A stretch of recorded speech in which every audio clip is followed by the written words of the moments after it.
Welcome to this side event on infrastructure. I'm co-hosting with US President Joe Biden. Thanks for your engagement, Joe.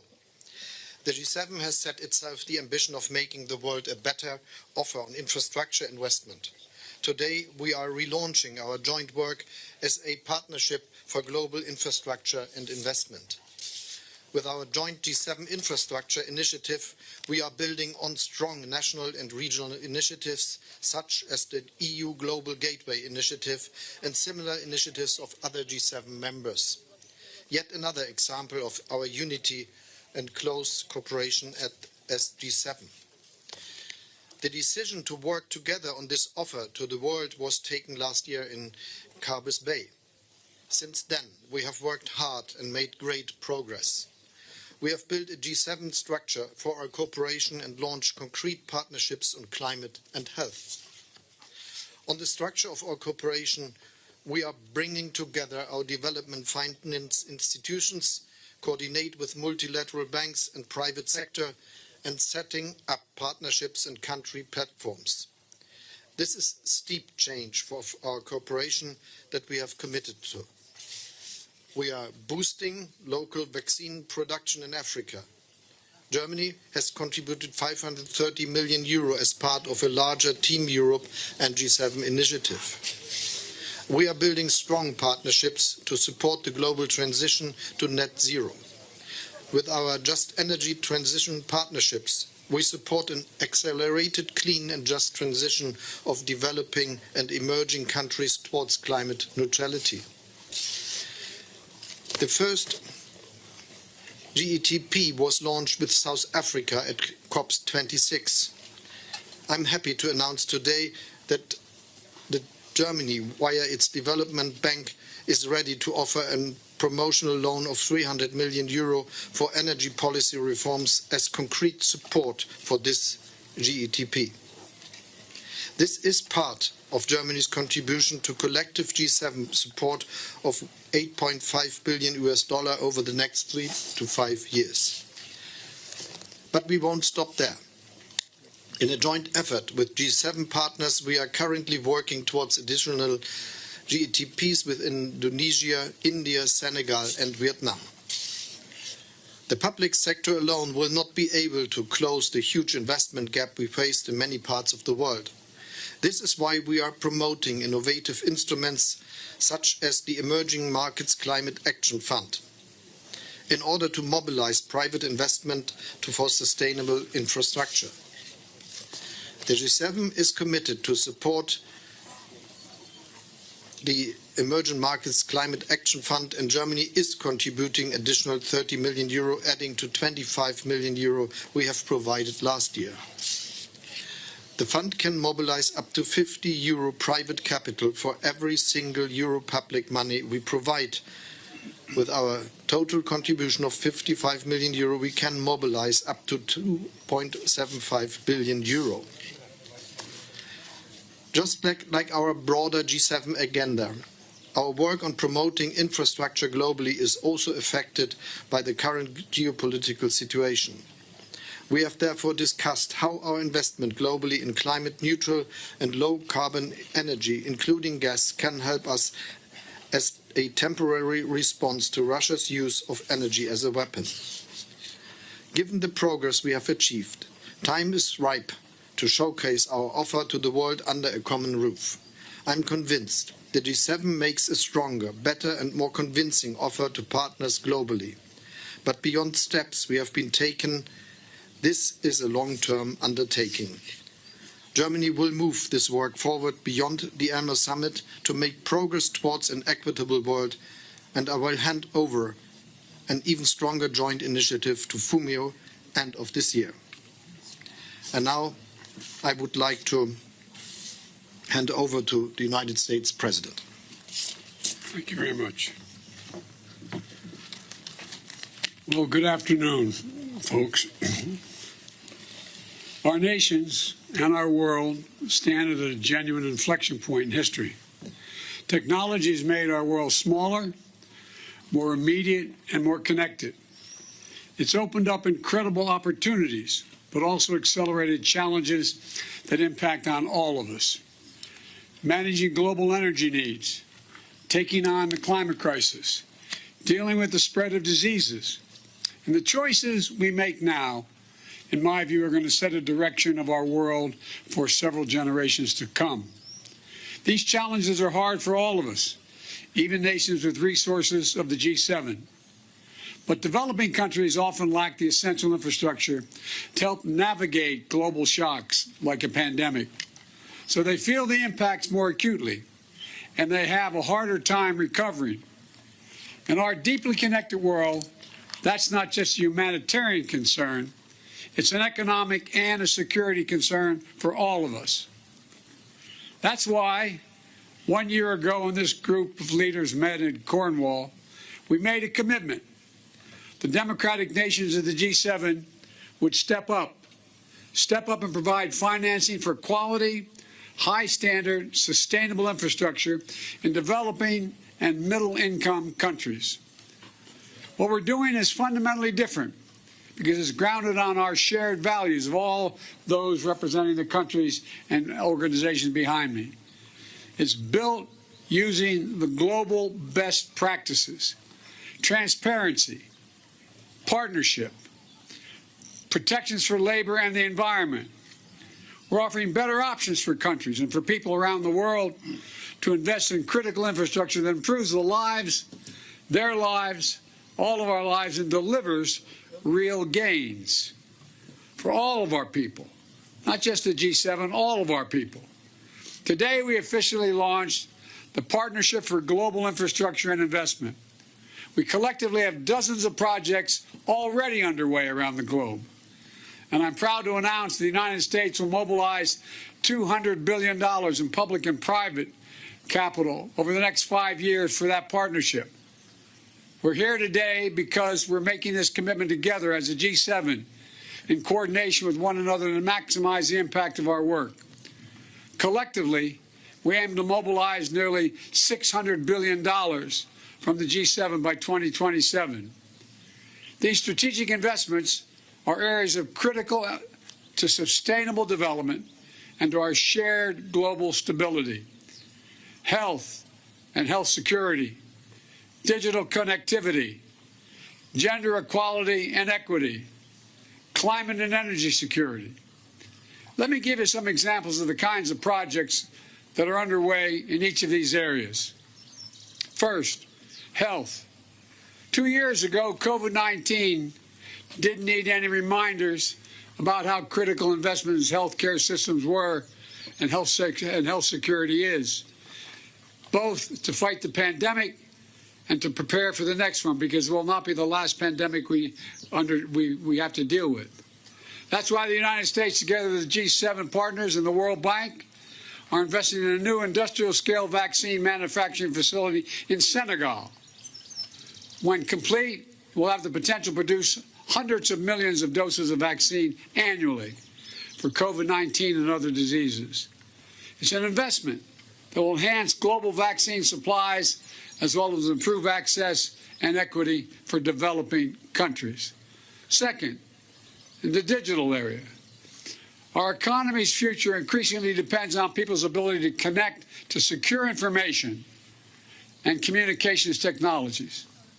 And we need to strengthen the use of trusted technologies so that our online information cannot be used by autocrats to consolidate their power or repress their people. That's why the Digital Invest program is mobilizing $335 million in private capital to supply secure network equipment in Africa, Asia, and Latin America. And the U.S. government also supported the successful bid by an American company, Subcom, for a $600 million contract to build a global subsea telecommunications cable. This cable will stretch from Southeast Asia through the Middle East and the Horn of Africa to Europe. This will be essential to meeting the growing demand for reliable, security, high-tech connectivity in 3 key regions of the world. Third, gender. When women and girls have the ability and the opportunity to participate more fully in their societies and economies, we see positive impacts not only in their communities, but around the board, across the board. We have to increase those opportunities, though, for women and girls to thrive, including practical steps to make child care more accessible and affordable as we continue the vital work to protect and advance women's fundamental rights. The United States is committing $50 million over 5 years to the World Bank Global Child Care Incentive Fund. This public-private partnership, supported by several G7 partners, will help countries build infrastructure that makes it easier for women to participate equally in the labor force. Fourth, and very important, climate and energy. We're seeing just how critical this is every day. The entire world is feeling the impact of Russia's brutal war in Ukraine and on our energy markets. We need worldwide effort to invest in transformative clean energy projects to ensure that critical infrastructure is resilient to changing climate. Critical materials that are necessary for our clean energy transition, including the production of batteries, need to be developed with high standards for labor and environment. Fast and reliable transportation infrastructure, including railroads and ports, is essential to moving inputs for refining and processing and expanding access to clean energy technologies. For example, the U.S. government just facilitated a new partnership between 2 American firms and the government of Angola to invest $2 billion in building the new solar projects in Angola. It's a partnership that will help Angola meet its climate goals and energy needs while creating new markets for American technologies and good jobs in Angola, and I suspect throughout Africa. And in Romania, the American company NuScale Power will build the first of its kind small modular reactor plant. This will help bring online zero-emission nuclear energy to Europe faster, more cheaply, and more efficiently. The U.S. government is helping advance the development of this groundbreaking American technology, which will strengthen Europe's energy security and create thousands of jobs in Romania and the United States. These deals are just some of what's in store. And we're ready. We're ready to get to work together, all of us, to lead efforts, to lead U.S. efforts, in my case. I appointed Amos Hochstein, my special presidential coordinator, to deal with the rest of our colleagues. I'll lead the U.S. whole-of-government approach to drive a coalition and a collaboration with the G7 and our partners around the world, including private sector and multilateral development banks. I want to be clear. This isn't aid or charity. It's an investment that will deliver returns for everyone, including the American people and the people of all our nations. It'll boost all of our economies.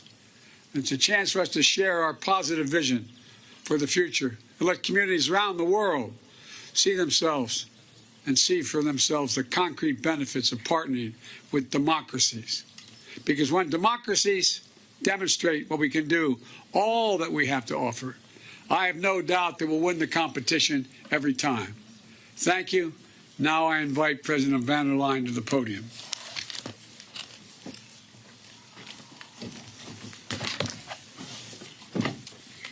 Thank you very much, Joe, Mr. President. Thank you, Olaf, Herr Bundeskanzler.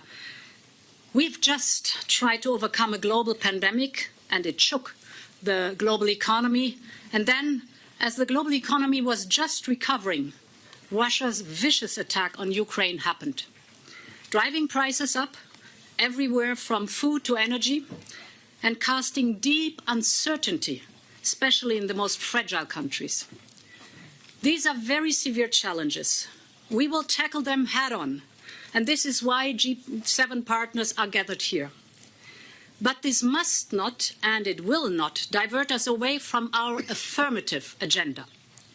To show the world that democracies, when they work together, provide the single best path to deliver results for our people and people all over the world, on climate, on health security, and on digital innovation. And indeed, last November at COP26, thank you again, Boris, for the initiative, we announced our plans to step up globally investments in climate-positive infrastructure, This was our response to the commitment we made at Carbis Bay, and I will never forget the start of this initiative at Glasgow together with you, Joe, and you, Boris. It was the beginning of a success story. Today, the world needs these investments more than ever. And that is what the Partnership for Global Infrastructure and Investment is all about. So now what should we do? We should work side by side. And this is the one and only way to maximize the potential of our investments and to demonstrate the power of development finance when it reflects democratic values. That is transparency, inclusivity, and sustainability. When it embraces high standards for the environment and for the workers. And when it mobilizes the private sector. That's what success looks like. On our side, Europe's response to the world's investment gap is Global Gateway. It's going to be under the roof of the Global Partnership for Infrastructure and Investment. It's the Team Europe approach. And to the $200 billion that have just been announced by the President of the United States, Team Europe is mobilizing 300 billion euros till 2027 over the next 7 years from both public and private sources. 300 billion euros for sustainable quality infrastructure and also for health infrastructure. Investments that are transparent and that improve everyday lives and bring real benefit for the communities on the ground.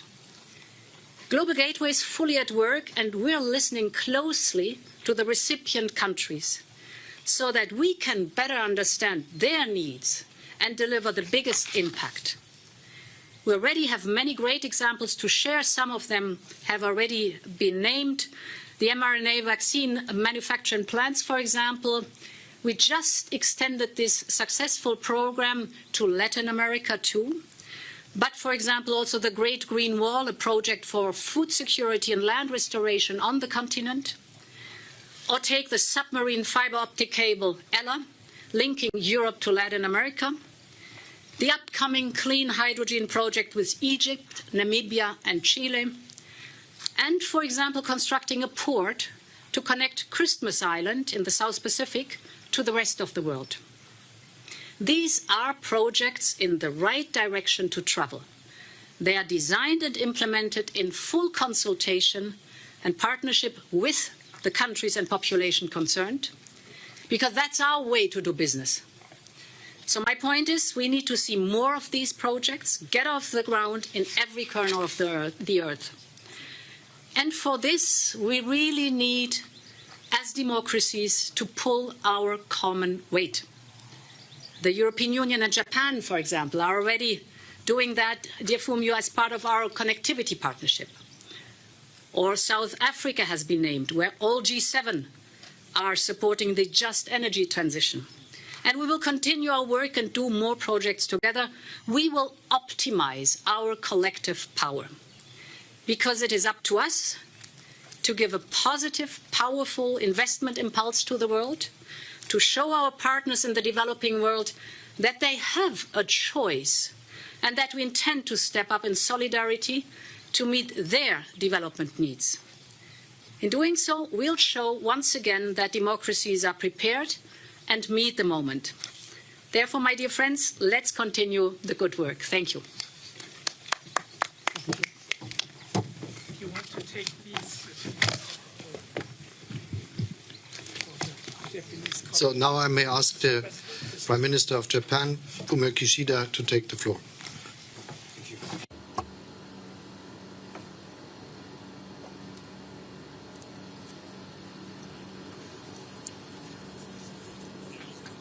First of all, I welcome the initiative by Joe and Olaf. Infrastructure investment is indispensable for the promotion of productivity and prosperity across the world. Infrastructure such as ports and harbors, railways or airports underpin the lives of the people and economic activities and will be the foundation of the country's development. However, that does not mean that the development of a large amount of infrastructure would suffice, even if the initial cost is inexpensive. It may lack economic efficiency in view of the life cycle as a whole, or if infeasible debt repayment plans cause the recipient countries to default, it would, after all, inhibit the growth of that country. Therefore, in accordance with the G20 principles for quality infrastructure investment, which incorporate transparency, openness, economic efficiency, and sustainability, and others, it is important for the G7 members to unite and promote quality infrastructure investment. From such perspective, our country will announce that in the next 5 years, we will aim to realize more than $65 billion of infrastructure assistance and mobilization of private sector capital. In addition to the challenges such as COVID-19 or climate change, at the moment, due to the aggression of Ukraine, the global economy is facing price spikes of energy and food, or the disruption of supply chains. In order to deal with these situations, quality infrastructure investment again is indispensable. The development of quality infrastructure is also crucial for the realization of a free and open Indo-Pacific. For the Indo-Pacific region, we will work on railways and airports that contribute to regional connectivity, or the development of ports and harbors for maritime security, and the reinforcement of economic security, including cybersecurity. Going forward, Japan will execute international cooperation by appropriate, efficient, and strategic use of ODA,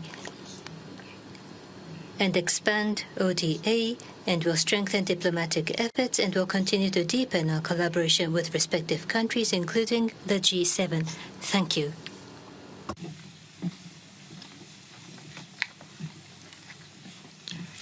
Now I will ask the Prime Minister of Canada, Justin Trudeau, to take the floor. Merci, Olaf. Thank you, everyone. It's good to be here with President Biden, Chancellor Schultz, and everyone participating in this event today.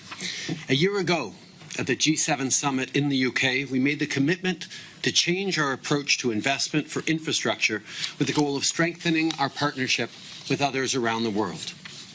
Tout le monde ici s'entend pour dire qu'on doit travailler ensemble pour Everybody here agrees that we need to work together in order to overcome the gaps that exist in infrastructure in developing countries. And it's essential that we do this in order to promote sustainable development, create jobs, and promote trade whilst protecting the environment.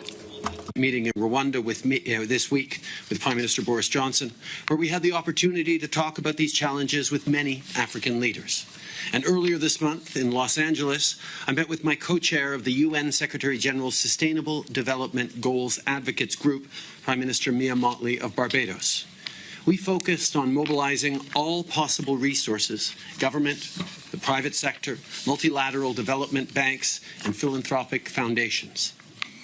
Since the G7 last year, we've made significant progress together, including commitments to support countries in managing their own energy transitions away from coal and other fossil fuels. Canada doubled its international climate finance commitment to $5.3 billion over 5 years, in large part to support these efforts, which include a $1 billion investment in the Accelerating Coal Transition Program. Of course, if we want to close the infrastructure gap, we have to find ways to incentivize greater private sector investment, because no amount of public money can single-handedly fix this issue. That's why, at home, organizations such as our Development Finance Institute, FinDev Canada, is helping build a blended finance platform in partnership with key institutional investors. We're doing this to lower the risks for private sector partners and put their capital to work to help solve today's big problems. Canada's private sector is already a significant investor in global infrastructure, and we're going to help them do even more of it. On sait qu'il reste du travail à faire et c'est We know that a great deal of work still remains to be done by all of us. We must remain focused, determined and united. And today we reaffirm once again our commitment vis-à-vis our partners to take forward this infrastructure development programme. I look forward to continuing to work with you all during this summit and mostly over the years to come.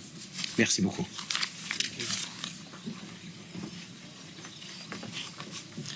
Now I ask the President of the European Council, Charles Michel, to speak to us.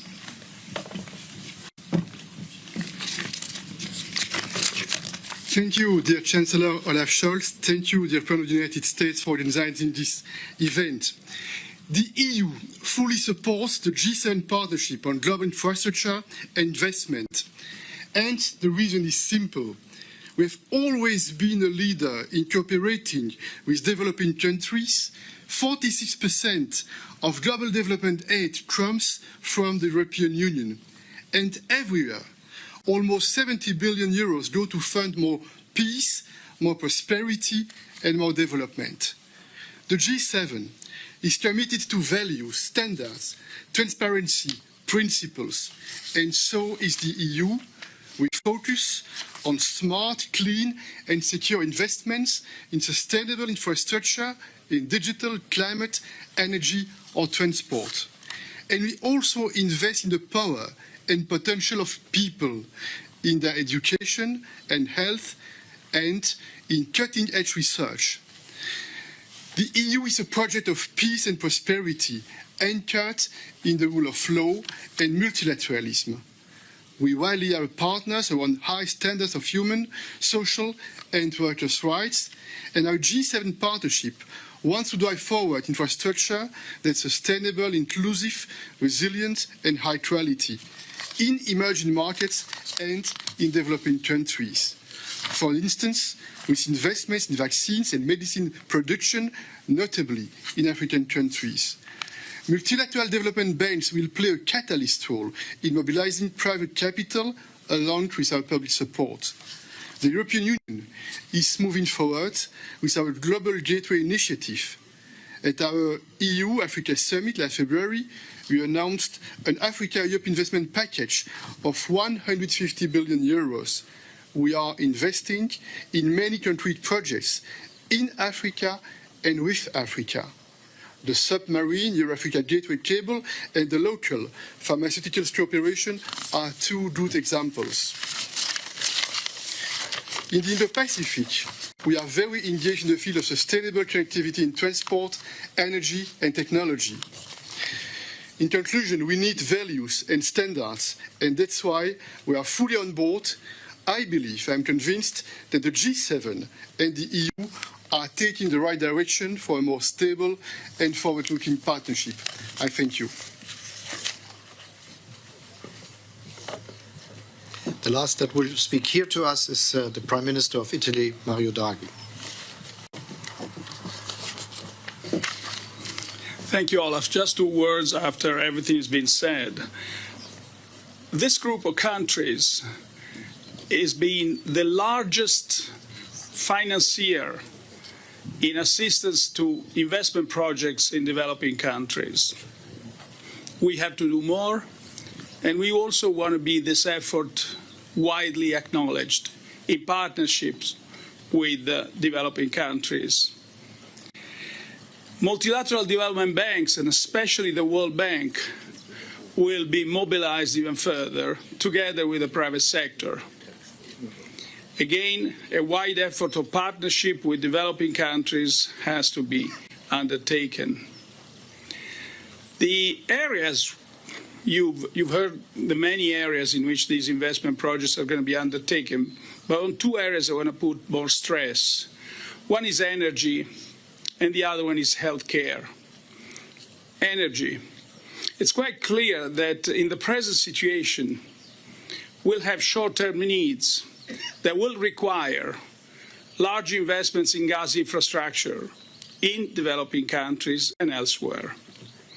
But we have to make sure that they can be retroverted to carry hydrogen. So that's a way to reconcile short-term needs with long-term climate needs. And also, many developing countries and one continent, Africa, is exceptionally suited for investments in renewables. And that's where I would expect all our countries to fund and design, identify and design many, many investment projects in this area. On vaccines, again, this group of countries being the European Union and the United States, has been by far the largest donor. This group of countries, including Canada and Japan, by far the largest donors of vaccines. And we'll continue many initiatives in this field. But now it's clear that more is needed, namely to enable African countries and other countries to produce the vaccines on their own land, so that the vaccine could be readily available to their people. Thank you.